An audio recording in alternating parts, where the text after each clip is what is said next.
What is the main identifying quality by which members of the true religion are recognized? Let us turn our Bible in the book of John, chapter 13, verse 35, and see what Jesus says. That is John chapter 13, verse 35. It reads, "By this all will know that you are my disciples, if you have love among yourselves." So the main identifying quality by which members of the right religion are recognized is the love that they have for one another. You might compare this love to an identification badge that delegates in the annual conventions of Jehovah's Witnesses wear. It shows the name of the wearer and the congregation. Self-sacrificing love for one another is the badge that identifies genuine Christians. In other words, the love we show to one another should be so noticeable that it would serve as a sign or a badge telling observers that we are indeed true followers of Christ. This is the kind of love that reaches across racial, social, and national boundaries, drawing people together in genuine brotherhood. Some years ago, a man with a Jewish background had studied the Bible for a time with Jehovah's Witnesses. But he was still somewhat skeptical about brotherly love. He knew what Jesus had said in John chapter 13, verse 35, that his disciples have love among themselves.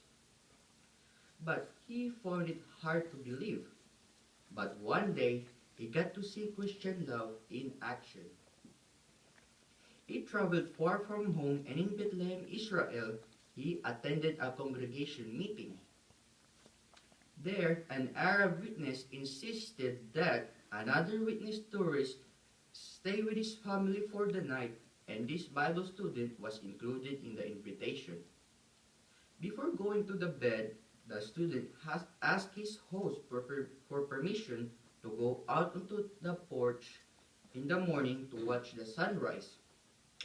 His host sternly warned him that he must not do that.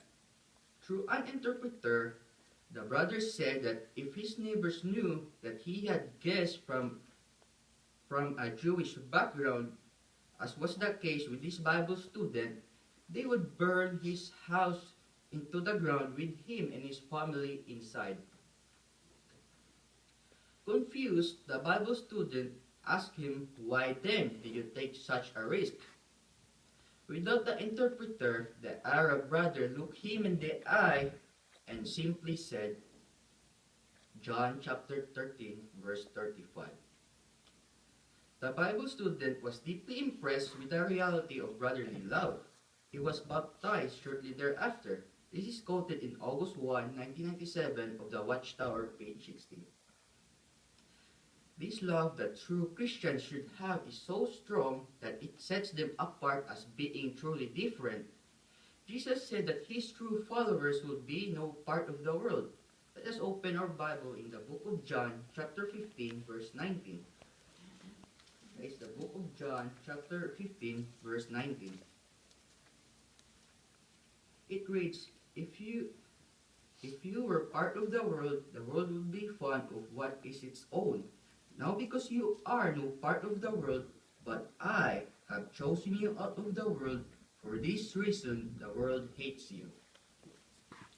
Because of this, Jehovah's Witnesses does not share in its political affairs. When the nations go to war, Jehovah's Witnesses have enough love for their Christian brothers in other lands that they refuse to take arms and kill them.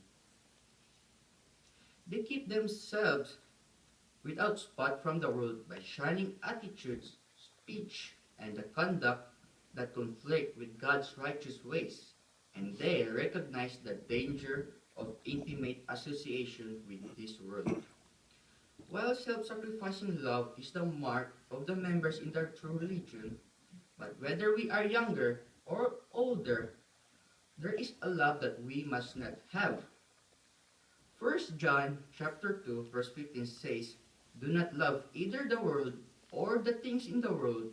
If anyone loves the world, the love of the Father is not in him." This is the love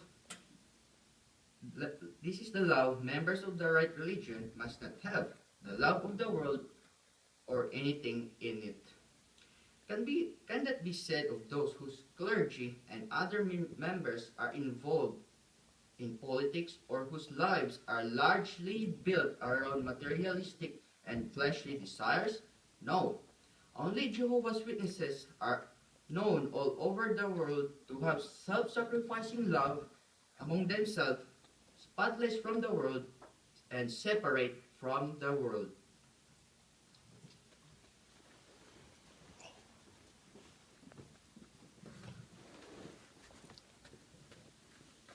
Very good, Brother JB. I like your talk. And I like your English. Did a real good job on that. Modulation is the thing we're working on. And we talked on volume earlier, on adjusting volume. Sometimes they give an urgent command on page 112 here, or strong conviction or denunciation. So you gotta give thought to the portions of your talk that call for increased volume. Sometimes we have to use a change of pace. Sometimes we have to speak faster on less important parts and slower on the weighty arguments. And of course, pitch. You used that tonight real well. It said inappropriate to convey emotions and touch hearts, and of course, in tonal language, a wide or narrow range of your voice. Did a fine job tonight, Brother Crumb. Keep up the good work. As did our entire school tonight. They all did a fine job. We appreciate that. Now we're going to call on Brother Young, and we'll go into the service meeting portion of the program.